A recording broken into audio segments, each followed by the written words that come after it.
Ja, det næste vi så skal over til nu, det er simpelthen, det er din tur, Bente, til at komme med det oplæg med det Gud har lagt på dit hjerte. Og det er vi rigtig spændt på at høre, så værsgo, Bente. Jo, tak.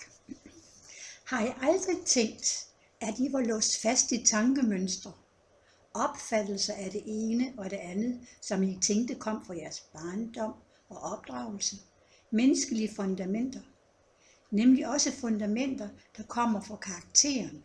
Først tænker man ikke over dem, de er indbyggede. Det er dem, der er med os i alle de tusinder af valg, der gør dagligdagen. Det er dem, der er med os, når vi vælger, hvordan vi føler os i stand til at være over for alt og alle, der møder os. Her er det ikke ånden eller ånder, der er hoppet på os. Nej, det er os selv. Det er kødet. Er det Guds fundament? Nej. Guds fundament er helt anderledes. Gud er kærlighed. Gud, der har skabt os, og som selv sendte os ud af paradis efter syndefaldet, kender os. Han gav os loven, så kunne vi jo prøve vores formåen. Som Paulus siger, vi ved jo, at loven er åndelig, men jeg er kødelig, solgt som træl under synden. Så jeg forstår ikke min egen handlemåde. Jeg gør jo ikke det, jeg vil, men det, jeg hader, det gør jeg. Ak og ve. Men er Gud kærlighed? Er Gud vores far? Sendte han os hjælp? Yes! Sin søn sendte han os. Jesus, som havde været hos ham fra før tidernes morgen.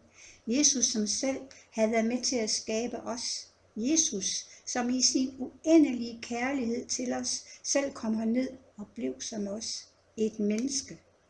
Men han havde fif. Kødet. Og hvad det bar med sig, kunne ikke overmande ham. Han havde direkte livline til Gud. Gjorde intet uden at have Gud med i det. I alt. I hverdagen. I alle de små ting, såvel som de store. Ham kunne menneskelig uforstand, synd og manglende kærlighed ikke holde på. Han gjorde Guds kærligheds vilje, selv gennem døden for menneskehænder. Han sonede synden mod Gud for os. Vi kan blive en anden, skal vi. Jesus' hver dag. Altid. Han, der kalder på os, elsker os og har sendt os Helligånden. Bliv i min kærlighed, så bliver jeg i jer, siger han. Så bliv i hans kærlighed.